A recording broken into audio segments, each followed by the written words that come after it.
Hello everyone, चलो आज बनैबा कुंदुरी पकोड़ी जोटा कि मु निज गच्छरू ही कुंदुरी सब तोलुची फ्रेश फ्रेश देखि पारुथबा कुंदुरी गछटा मोर पिजुली गछ ऊपर चढ़ी जाइछि।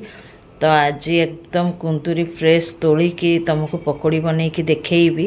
तुम चाह तो ये पकोड़ी को पखाड़ भात भी खाईपार नहले इवनिंग स्नैक्स रूप में चा सांगे मध्य खाईपार। बहुत ही खाया को टेस्टी तुम देखिपारुथब गाइस कि एकदम ताजा जहाँ को कहती कि मु सांगे सांग तोलिबी आ बनैकी तुमको देखैबी। तो ये मु देखु तोलिला सबको काटी देइछि केते फ्रेश तुम देखिपारुथब गाइस। आ निज गछर तोला जिनस तो माने तार कथा ही किछि अलगा आ तार टेस्ट भी किछि अलगा। जेहेतु गछरे मोर फळीची कुंदुरी तो एकु ना ढांका दबा किछि दरकार ही पड़ेनी, बस खुला खुला रे ही भाजी देले एते टेस्ट लागे ना गाइस कहिहार नहीं। तो एकु ही आज तुमको पकोड़ी बनैकी देखैबी। तो मुझे सब भल भाव धोइला परे गोटे अलगा कंसारे नहीं नेली। एठी मु 6 ରୁ 7 टेबल चम्मच बेसन को देदेवी।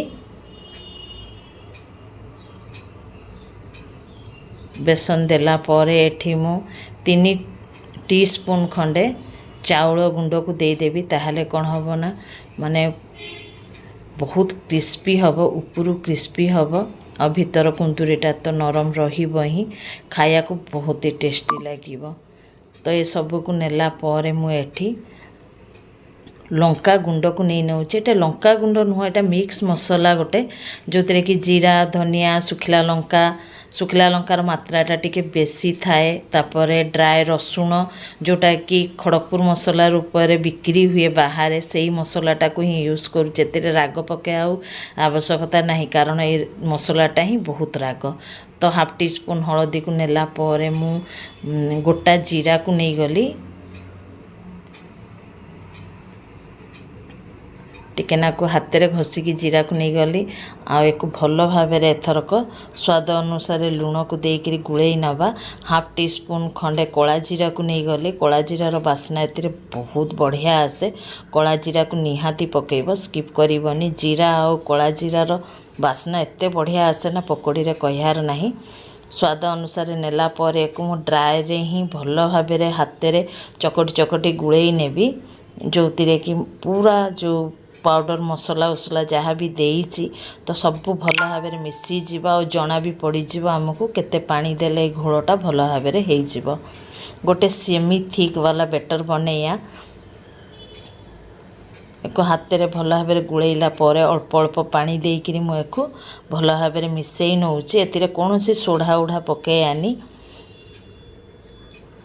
एमती कहीं ये पकोड़ीटा बहुत टेस्टी लगे। एक आधा घंटा रखिला परे देखि पारुथबो टिकेनाकु पानी बाहरी आसीची। तो आमे आउ टिकेनाकु 1 टेबल चम्मच भलिया बेसन को देकर गुड़े नवा। गुड़े नेला परे एठी मु तेल बसई देइची। तेल बसैला परे एई भलिया भाबरे गोटे गोटे करिकरी पकेई दबो, जोतिरे कि पकोड़ीटा देखिया को भी सुंदर लागिबो और खाया को भी बहुत टेस्टी लागिबो। लो टू मीडियम रे रखिबो ताहले कौन हम ना आमर जो पकोड़ीटा अच्छी से भल भाव भितरू आमर सीझी जीवो। कुंदुरी टिके सीझिया को टाइम निए। तो हाई फ्लेम रे न करिकिरी लो टू मीडियम रे रखिकिरी एको आराम रे छाणिबो। उलट पालट करिकिरी बढ़िया भाव रे क्रिस्पी करिकिरी एठी आमे एको छाणी नबा। एठी देखि पारुथबो मु उलटई दउची। यही भाया भाव में उलट पालट करिकिरी आमे कुंदुरीर पकोड़ी प्रस्तुत करिबा, जोटा कि पखाड़ भात सांगे पूरा जमी जीव एकदम। आ बारी जिनस तो गाइस एते बढ़िया लगे ना खाया को कहियार नहीं। तो एठी मु गोटे प्लेट को काढ़ी दउची।